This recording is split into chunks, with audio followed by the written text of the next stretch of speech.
Hello friends, कैसे हैं आप लोग। उम्मीद है आप लोग बहुत अच्छे होंगे। फ्रेंड्स, आप सभी का हमारे यूट्यूब चैनल लेके एजुकेशन स्क्वाड में स्वागत है। फ्रेंड्स, मैं फिर आपके लिए लेकर आ गया most important 50 question physical education के। तो चलिए फ्रेंड्स, स्टार्ट करते हैं बिना देरी के। और उससे पहले मैं हमेशा की तरह दो लाइनें शेरो शेरी की सुनाता ही हूँ, तो सुनिए। जिंदगी का शौक पाला नहीं जाता, शीशे का प्याला कभी उछाला नहीं जाता, मेहनत से संवर जाती है जिंदगी, हर काम तकदीर पर डाला नहीं जाता। तो चलिए फ्रेंड्स, इसी गर्मा गर्म शायरी के साथ स्टार्ट करते हैं। हमारा पहला क्वेश्चन है, वॉलीबॉल मैच में कितने सेट खेले जाते हैं।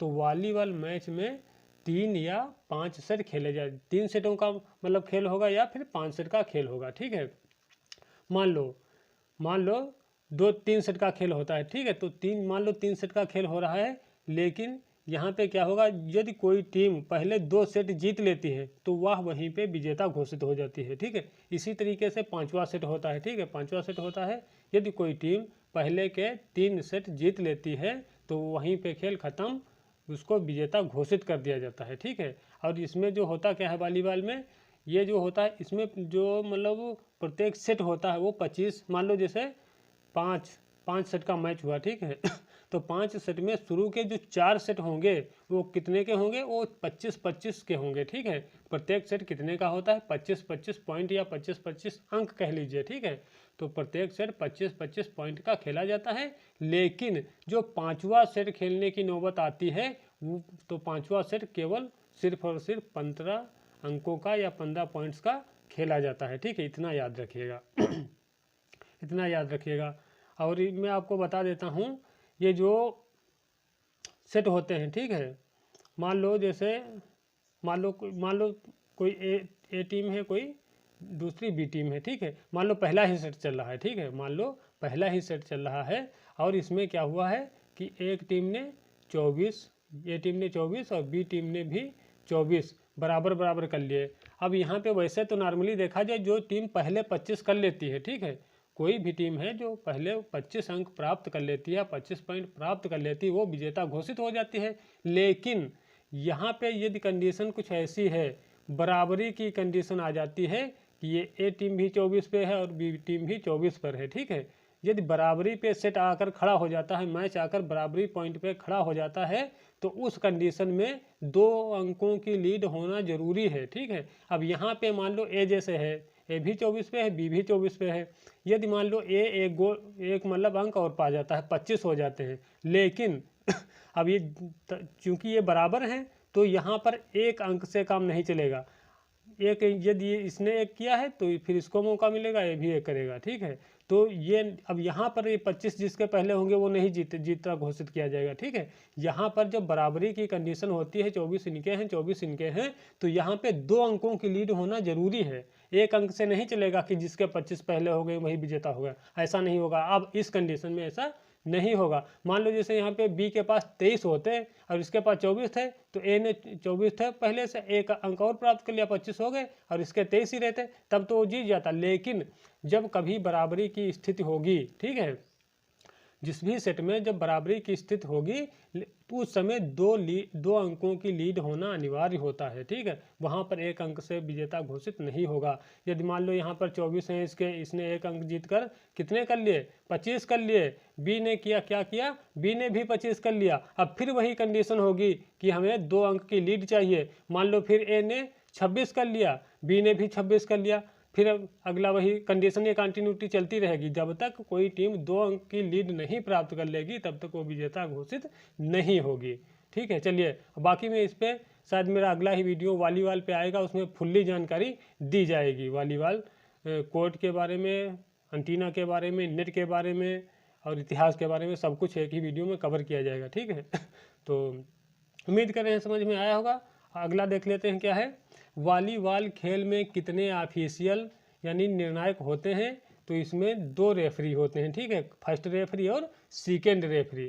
फिर इसके बाद इसमें एक स्कोरर होता है। ठीक है, एक स्कोरर होता है और क्या होता है, 2 या 4 लाइनमैन होते हैं। ठीक है, यदि मान लो कोई बड़ा अंतर्राष्ट्रीय स्तर पर मान लो मैच चल रहा है, टूर्नामेंट आयोजित हो रहा है, तो वहाँ पे क्या होगा, 4 भी लाइनमैन हो सकते हैं और 2 भी लाइनमैन होते हैं। ठीक है तो 4 लाइनमैन होते हैं बड़े टूर्नामेंट में। ठीक है, तो क्या हो गया, 2 रेफरी होंगे, फर्स्ट रेफरी, सेकंड रेफरी, एक स्कोरर होगा, 2 या 4 लाइनमैन होते हैं। लाइनमैन का काम क्या होता है कि जब सर्विस की जाती है तो उसमें गेंद मतलब जो इंड लाइन है वहाँ गिरी है कि मतलब यही देखने का मतलब होता है कि गेंद जो है लाइन के अंदर है या कोर्ट के अंदर है या बाहर है, ठीक है।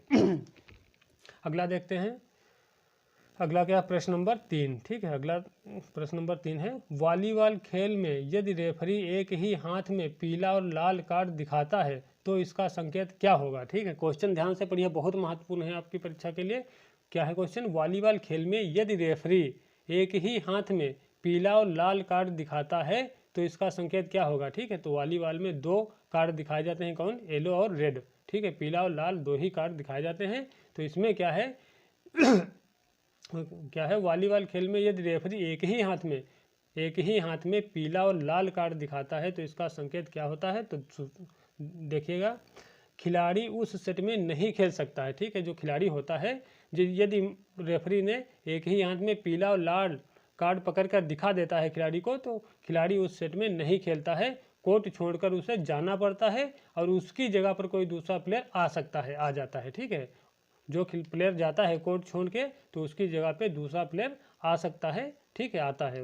अगला देखते हैं, वॉलीबॉल में यदि रेफरी अलग अलग हाथों में लाल और पीला कार्ड दिखाता है, अभी तो पहले क्वेश्चन में तीसरे में क्या था कि एक ही हाथ में लाल और पीला कार्ड दिखाता था। अब अगला चौथा क्वेश्चन क्या है कि वॉलीबॉल में यदि रेफरी अलग अलग हाथों में लाल कार्ड पीला कार्ड दिखाता है तो इसका संकेत क्या होता है। तो इसका संकेत होता है कि खतरे की घंटी, ठीक है। क्या होता है कि आपको पूरे मैच से, मतलब सेट की बात नहीं, पहले क्या था, सेट छोड़कर जाता था कि मतलब 5 सेट का हुआ तो जिसमें गलती किया उसमें वो नहीं खेलेगा, ठीक है, बाकी वाले सेट में खेलेगा। लेकिन यहाँ पे क्या होगा, पूरे मैच यदि अलग अलग हाथों में लाल पीला कार्ड दिखा देता है तो खिलाड़ी को पूरे मैच से, यानी मान लो 5 सेट का मैच हुआ तो 5 सेट से बाहर, ठीक है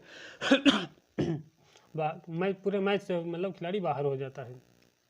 अगला देख लेते हैं, वॉलीबॉल खेल में एक गोल से दूसरे गोल की दूरी कितनी होती है, ठीक है। तो एक गोल से दूसरे गोल की कितनी दूरी होती है, तो ये होती है 11, ठीक है। इसमें क्या होता है, जो कोर्ट होता है, ठीक है, मान लो जैसे कि ये कोर्ट है, ठीक है, ये कोर्ट है, ठीक है। अब यहाँ पे लंबाई जो होती है ये 18 होती है, ठीक है, ये और 18 मीटर, और ये जो होती है 9 मीटर होती है, ठीक है। अब पोल जो लगे होते हैं ये होती है इंड लाइन, वो सॉरी ये होती है इंड लाइन, नहीं सॉरी साइड लाइन होती है, ठीक है। ये जो होती है ये साइड लाइन होती है, इंड लाइन तो इधर होगी, ठीक है।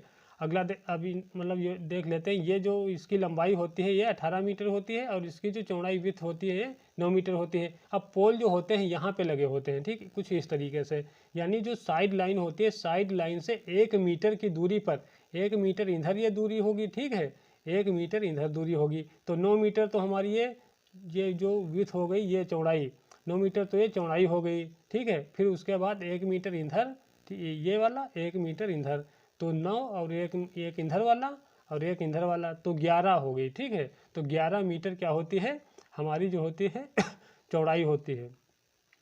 वो पोल से पोल की बीच की दूरी होती है कितनी, 11 मीटर। 9 मीटर तो ये चौड़ा होता है, लेकिन 1 मीटर उधर, 1 मीटर पोल की इधर, मतलब साइड लाइन से 1 मीटर उधर 1 मीटर इधर लगा होता है, यानी 1 मीटर की साइड लाइन से 1 मीटर की दूरी पर पोल लगा होता है। तो यानी 2 मीटर वो हो गया, और फिर 9 मीटर जो होती है ये वाली दूरी होती है, तो एक ये और 9 10 और एक इधर होगी, ये 11 हो जाएगी, ठीक है।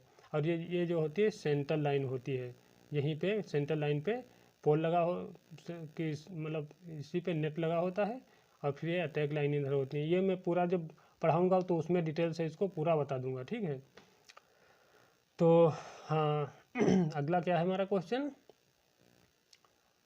तो राष्ट्रमंडल यानी कॉमनवेल्थ गेम या खेलों की शुरुआत कब से हुई है। तो राष्ट्रमंडल खेलों की शुरुआत हुई है 1930, और कहाँ से हुई, हैमिल्टन कनाडा से हुई है, ठीक है। अगला देख लेते हैं प्रश्न नंबर 7, राष्ट्रमंडल खेल कितने वर्षों के अंतराल पर आयोजित होते हैं। तो ये प्रत्येक 4 वर्ष के अंतराल पर आयोजित होते हैं। प्रश्न नंबर 8 है, राष्ट्रमंडल खेल 2022 में सबसे ज़्यादा स्वर्ण पदक किस देश ने जीता है। क्या है क्वेश्चन हमारा, राष्ट्रमंडल खेल 2022 में सर्वाधिक या सबसे ज़्यादा स्वर्ण पदक किस देश ने जीता है? तो सबसे ज़्यादा स्वर्ण पदक भी ऑस्ट्रेलिया ने जीता है। ठीक है, किसने जीता है? ऑस्ट्रेलिया ने जीता है। और कुल ऑस्ट्रेलिया ने कितने जीते हैं? ठीक है, ऑस्ट्रेलिया ने जीते हैं। ठीक है, इसको रिपीट कर देता हूँ एक बार क्वेश्चन को। राष्ट्रमंडल खेल 2022 में सबसे ज़्यादा स्वर्ण पदक किस देश ने जीता है? तो स्वर्ण पदक सबसे ज़्यादा किसने जीता है? ऑस्ट्रेलिया ने जीता है। ठीक है, तो और कुल पदक की बात करी जाए तो 178 कुल पदक जीते हैं ऑस्ट्रेलिया ने, और जिसमें से 67 जो हैं ये गोल्ड मेडल हैं, और ये 57 जो है ये सिल्वर मेडल हैं, और जो 54 है ये ब्रॉन्ज मेडल हैं, यानी कांस्य पदक हैं। ठीक है, तो सबसे ज़्यादा स्वर्ण पदक किसने जीता है? ऑस्ट्रेलिया ने जीता है। और कितने जीते हैं गोल्ड मेडल? तो 67 गोल्ड मेडल हैं। और सिल्वर की बात करी जाए तो 57 है, और ब्रॉन्ज की बात करी जाए तो 54 है। ठीक, टोटल 178 पदक हैं इसके। अगला देखते हैं, राष्ट्रमंडल खेल 2022 में भारत ने कुल पदक कितने जीते? तो भारत ने 61 पदक जीते हैं कुल। ठीक है, जिसमें से 22 स्वर्ण पदक हैं, 16 रजत पदक हैं, और 23 कांस्य पदक हैं। ठीक है, अगला देख लेते हैं क्या है। वॉलीबॉल का प्राचीन नाम क्या था? तो मिंटो नेट था। ठीक है, क्या था नाम? वॉलीबॉल का प्राचीन नाम क्या था? मिंटो नेट था। और इसको मिंटो नेट तो इसका प्राचीन नाम था, लेकिन इसको वॉलीबॉल किसने रखा नाम? तो 1896 में डॉक्टर एल्फ्रेड टी हॉल ने इसे वॉलीबॉल नाम रखा था। ठीक है, पहले क्या था? मिंटो नेट था, लेकिन 1896 में डॉक्टर एल्फ्रेड टी हॉल ने वॉलीबॉल इसका नाम रखा था। अगला देखते हैं, जिम्नास्टिक को ओलंपिक में कब शामिल किया गया? तो 1896 एथेंस। ठीक है, एथेंस ओलंपिक में इसको शामिल किया गया था ये। और ये पहला, यानी 1896 मतलब पहले जो आधुनिक ओलंपिक खेलों की शुरुआत हुई थी, तो शुरुआत में ही जिम्नास्टिक को शामिल कर लिया गया था। ठीक है, और इनकी शुरुआत करी किसने थी? तो पियरे डी कुबर्टिन ने करी थी। अगला देखते हैं, महिला जिम्नास्टिक को ओलंपिक में कब शामिल किया गया है? तो 1928, और कहाँ हुए थे? एम्स्टर्डम में हुए थे। ठीक है, 1928 एम्स्टर्डम ओलंपिक में महिला जिम्नास्टिक को शामिल किया गया था। अगला है, एथलेटिक्स को ओलंपिक में कब शामिल किया गया? तो ये भी पहले ओलंपिक में ही शामिल कर लिया गया था, यानी 1896 एथेंस ओलंपिक में। ठीक है, प्रश्न नंबर 14 है, घुड़सवारी को ओलंपिक में कब शामिल किया गया? तो घुड़सवारी को ओलंपिक में शामिल किया गया है 1900 पेरिस ओलंपिक में। ठीक है, और जो घुड़सवारी का जो क्षेत्र खेल परिसर होता है उसे क्या कहते हैं? तो उसको कहते हैं एरीना। ठीक है, क्या कहते हैं? एरीना कहते हैं। अगला देखते हैं, प्रश्न नंबर 15, मिहिर सेन, खजान सिंह, बुला चौधरी सभी भारतीय खिलाड़ी किस खेल से संबंधित हैं? तो ये तैराकी से संबंधित हैं। अगला देखते हैं, गोला फेंक, जिसे हम शॉटपुट भी बोलते हैं। ठीक है, तो गोला फेंक इवेंट में पुरुष वर्ग के लिए गोले का वजन कितना होता है? तो ये गोले का वजन हो जाता है 7.26 kg। ठीक है, 7.26 kg हो जाएगा। ठीक है, अगला देख लेते हैं, प्रश्न नंबर 17, गोला फेंक इवेंट में महिला वर्ग के लिए गोले का वजन कितना होता है? तो इसमें 4 kg होता है, 4 किलोग्राम। ठीक है, अगला देखते हैं, क्रॉस वेबर टेस्ट किसने विकसित किया? क्रॉस वेबर जो टेस्ट होता है उसको किसने विकसित किया, या किसने इसकी खोज की, या किसने इसका निर्माण किया? तो क्रॉस वेबर टेस्ट। ठीक है, क्रॉस वेबर टेस्ट किसने विकसित किया है? तो ये किया है हंस क्रॉस और, ठीक है, हंस क्रॉस और सोंजा वेबर ने। ठीक है, कौन कौन है? हंस क्रॉस हैं, वह इनके साथी जो हैं सोंजा वेबर ने कब किया? 1954 में किया था। ठीक है, तो हमारा क्वेश्चन क्या था कि क्रॉस वेबर टेस्ट किसने विकसित किया है? तो किया है हंस क्रॉस व सोंजा वेबर ने 1954 में। अगला देखते हैं, क्रॉस वेबर टेस्ट से क्या मापा जाता है? तो न्यूनतम मांसपेशी क्षमता मापी जाती है। ठीक है, अगला है प्रश्न, स्विमिंग पूल, जिसे हम तरण ताल भी बोलते हैं। ठीक है, स्विमिंग पूल की लंबाई व चौड़ाई कितनी होती है? तो लंबाई इसकी 50 मीटर और चौड़ाई 25 मीटर होती है। अगला देखते हैं, गोला फेंक यानी 60 फुट के सेक्टर का कोण कितना होता है? तो ये हो जाता है 34.92। ठीक है, 34.92 डिग्री का। ठीक है, अगला देखते हैं, अगला है IWF। क्या है? IWF का पूर्ण रूप क्या है? तो इसका पूर्ण रूप फुल फॉर्म हो जाएगा IWF का इंटरनेशनल वेट लिफ्टिंग फेडरेशन, ठीक है, इंटरनेशनल वेट लिफ्टिंग फेडरेशन हो जाएगा। अगला है कि IWF यानी इंटरनेशनल वेट लिफ्टिंग फेडरेशन की स्थापना कब की गई? तो इसकी स्थापना की गई 1905 में। कब की गई है? 1905। और इसका जो मुख्यालय है वो कहाँ है? बुडापेस्ट, हंगरी में है। अगला है 24 नंबर क्वेश्चन, T20 विश्व कप का आयोजन कितने वर्षों के अंतराल पर होता है? तो ये प्रत्येक 2 वर्ष के अंतराल पर होता है। और इसकी जो शुरुआत हुई थी तो 2007 से हुई थी। और 2007 में किसने जीता था विश्व कप ये T20 का? तो पहला ही भारत ने जीत लिया था, ठीक है, महेंद्र सिंह धोनी की कैप्टनसी में। अगला देख लेते हैं, प्रथम एशियाई खेलों में कुल कितने देशों ने भाग लिया था? तो ये कुल 11 देशों ने भाग लिया था, ठीक है। जो प्रथम एशियाई खेल हुए थे उसमें कुल कितने देशों ने भाग लिया था? तो कुल 11 देशों ने भाग लिया था। और पूछ लेता है कि एशियाई खेलों की शुरुआत कहाँ से हुई? तो वो हुई है भारत से, ठीक है। कहाँ से? भारत से हुई है। और भारत में कहाँ से? तो हुई है मतलब वो 1951 में दिल्ली से इसकी शुरुआत हुई थी, ठीक है। 1951 में दिल्ली से शुरुआत हुई थी डॉक्टर राजेंद्र प्रसाद के द्वारा। अगला देखते हैं, अगला क्या है? प्रश्न नंबर 26, भारतीय योग संस्थान कहाँ है? तो ये नई दिल्ली में है, ठीक है। अगला है प्रश्न नंबर 27 है, क्या है? मलखम्ब किस राज्य का राजकीय खेल है? तो ये मध्य प्रदेश का राजकीय खेल होता है, ठीक है। और बात कर लेते हैं मलखम्ब होता क्या है? तो मलखम्ब एक मतलब खंभा होता है, ठीक है। मान लो इस तरह से पोल होता है, ठीक है, इस तरीके से पोल होता है। तो पोल होता है किस तरीके से? मान लो इस तरीके से एक पोल होता है, ठीक है। तो खिलाड़ी जो होता है इसी पे चढ़ के, ठीक है, इसी पे चढ़ के क्या करता है? इसी पे अपना एक्सरसाइज, कसरत वगैरह या जो कुछ मार्शल आर्ट वगैरह हो, इसी पे कभी इसमें लटक जाएगा इस तरीके से, कभी एक पैर से ऊपर खड़ा होगा, कभी मतलब इसमें झूल जाएगा, ठीक है, कभी इधर लटक जाता है, कभी कुछ उल्टा खड़ा होगा, कभी सीधा खड़ा होगा, कभी तिरछा खड़ा हो जाता है। इसी तरीके से अपना कसरत करता है, कर्तव्य दिखाता है, ठीक है। मलखम्ब खेल में यही होता है, खंभे के ऊपर जाकर कुछ एक्टिविटीज मतलब कसरत टाइप से या मतलब कुछ प्रदर्शन करने के लिए वो कभी लटकेगा, कभी एक पैर से खड़ा हो जाएगा, कभी दोनों हाथ मतलब पकड़ के पैर ऊपर कर देगा। इस तरीके से कुछ मतलब वो क्रियाएं करता है मलखम्ब खेल में, ठीक है। खंभे के ऊपर ये सारी क्रियाएं होती हैं। अगला देखते हैं, तो वही क्वेश्चन था हमारा, मलखम्ब किस राज्य का राजकीय खेल है? तो ये मध्य प्रदेश का है। अगला देखते हैं, मलखम्ब फेडरेशन ऑफ इंडिया की स्थापना कब हुई है? तो 1981 में हुई है, ठीक है। अगला है, अखिल भारतीय खेल सलाह समिति की स्थापना कब हुई है? तो 1954 में हुई थी। और जो इसके प्रथम यानी कि इसके अखिल भारतीय खेल सलाह समिति के स्थापना कब हुई? 1954 में हुई। और इसके प्रथम जो अध्यक्ष थे वो कौन थे? जनरल KM करियप्पा थे, ठीक है। अगला है प्रश्न नंबर 30, महिला फीफा विश्व कप 2023 की मेजबानी कौन सा देश करेगा?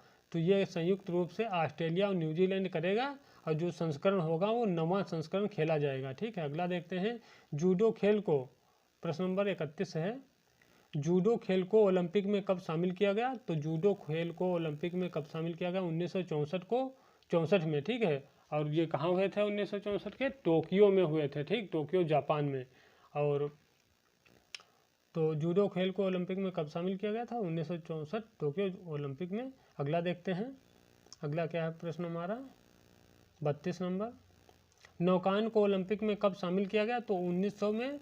और ये कौन सा ओलंपिक था? तो 1900 पेरिस ओलंपिक में, ठीक है। नौकायन को ओलंपिक में कब शामिल किया गया है? 1900 पेरिस ओलंपिक में। अगला है, किस ओलंपिक का पहली बार दूरदर्शन पर सीधा प्रसारण किया गया? तो ये था, रिपीट करता हूँ एक बार, किस ओलंपिक को पहली बार दूरदर्शन पर सीधा प्रसारण किया गया है? तो बर्लिन ओलंपिक 1936 में हुआ था, वो उसका आयोजन सीधा मतलब दूरदर्शन पर किया गया था।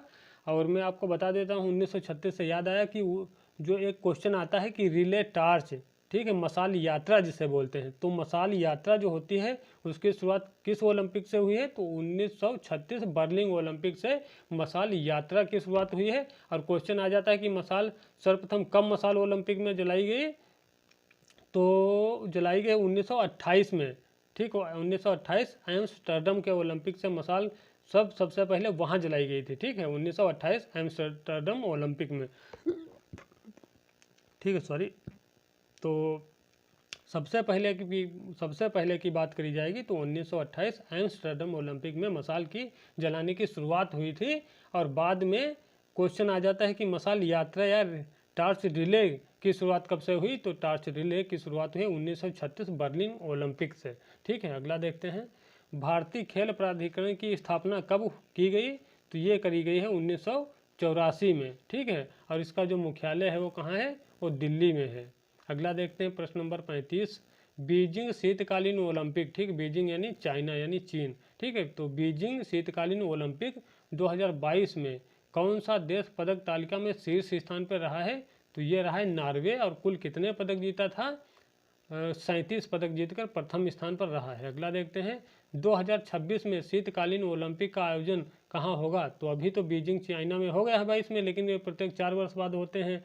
तो 22, 4, 26, तो 26 वाले जो होंगे शीतकालीन ओलंपिक उनका आयोजन कहाँ होगा, तो उनका आयोजन जो है वो इटली में होगा। ठीक है, अगला है विंबलडन ओपन का खिताब जीतने वाली पहली भारतीय महिला कौन है, तो ये सानिया मिर्जा हैं। ठीक है, और जो विंबलडन जो ओपन जो होता है ये एक मतलब कह लीजिए आप ग्रैंड स्लैम होती है। ठीक, टेनिस की प्रतियोगिताएं होती हैं इसके अंदर। ये विंबलडन जो है एक ग्रैंड स्लैम है और ये सबसे प्राचीन ग्रैंड स्लैम है। ठीक है, जो विंबलडन है इसकी शुरुआत हुई थी 1877 में ऑल इंग्लैंड क्लब लंदन द्वारा। ठीक है, जो विंबलडन है इसकी शुरुआत कब हुई, 1877 में ऑल इंग्लैंड क्लब लंदन में इसकी स्थापना हुई थी। और सबसे प्राचीन या सबसे पुरानी स्पर्धा यही है, और सबसे युवा स्पर्धा जो होती है वो ऑस्ट्रेलियन ओपन होती है। ठीक है, अगला देखते हैं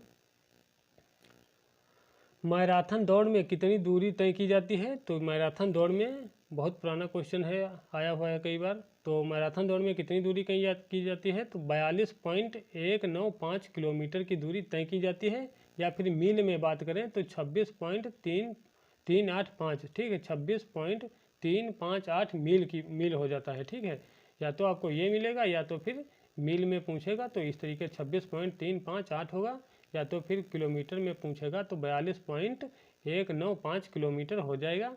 और बता दें जो मैराथन दूरी होती है इसमें प्रत्येक 5 किलोमीटर पे रिफ्रेशमेंट स्टेशन लगाए जाते हैं। ठीक है, अगला देखते हैं यूथ ओलंपिक खेल की शुरुआत कब हुई, तो 1910 से हुई। ठीक है, और कहाँ से हुई है, 1910 सिंगापुर से। ठीक है, यूथ युवा ओलंपिक खेलों की शुरुआत की बात करी जा रही है। ठीक है, तो 2010 सिंगापुर से हुई है। अगला देखते हैं दक्षिण एशियाई खेलों की शुरुआत कब हुई, तो 1984 में हुई है। ठीक है, दक्षिण एशियाई खेलों की शुरुआत कब हुई, 1984 में।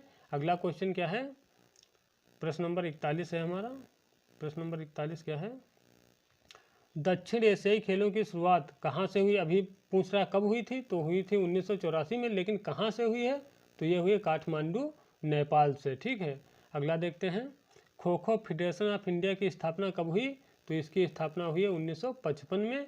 और खो खो अगला है kho kho federation of India का मुख्यालय कहाँ है, तो ये है नई दिल्ली में। ठीक है, kho kho federation of India की स्थापना कब हुई है, तो ये 1955 में हुई है, और इसका जो मुख्यालय है कहाँ है, तो नई दिल्ली में है।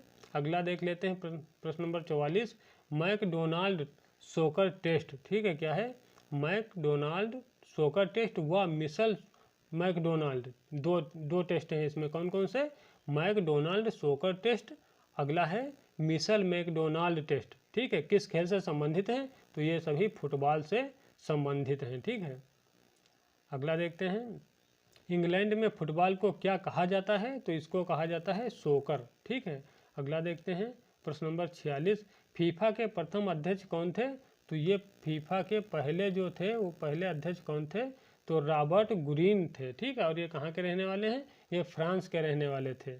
अगला देख लेते हैं फुटबॉल की पहली फेडरेशन कौन सी थी, तो इसकी पहली जो फेडरेशन थी वो क्या थी, लंदन फुटबॉल एसोसिएशन। ठीक है, अगला है फुटबॉल की पहली एसोसिएशन कब बनी, ये जो लंदन फुटबॉल एसोसिएशन थी ये कब बनी थी, तो 1863 में बनी थी। अगला देखते हैं अंतर्राष्ट्रीय ओलंपिक समिति, जिसको हम IOC यानी इंटरनेशनल ओलंपिक कमेटी बोलते हैं। ठीक, इंटरनेशनल ओलंपिक कमेटी बोलते हैं। तो अंतर्राष्ट्रीय ओलंपिक समिति के प्रथम अध्यक्ष कौन थे, ये बताना है अपने। ठीक है, तो ये थे डिमेट्रियस विक्लेस। ठीक है, डिमेट्रियस विक्लेस थे पहले अध्यक्ष अंतर्राष्ट्रीय ओलंपिक समिति के प्रथम अध्यक्ष कौन थे? तो डिमेट्रियस विक्लेस थे। अगला है प्रश्न, क्या है? प्रश्न नंबर 50 है, जो कि हमारी वीडियो का लास्ट क्वेश्चन है आज। किस खेल में प्रतिभागी को पुगलिस्ट कहा जाता है? ठीक है, किस खेल में प्रतिभागी को पुगलिस्ट कहा जाता है? तो ये होता है बॉक्सिंग यानी मुक्केबाजी को। तो चलिए फ्रेंड्स, उम्मीद करेंगे सारे क्वेश्चन आपको बेहद पसंद आएंगे और आपकी परीक्षा में बहुत ज़्यादा हेल्प करेंगे। और मिलते हैं कल फिर अगले नए टॉपिक में नई वीडियो के साथ। तब तक के लिए जय हिंद, जय भारत।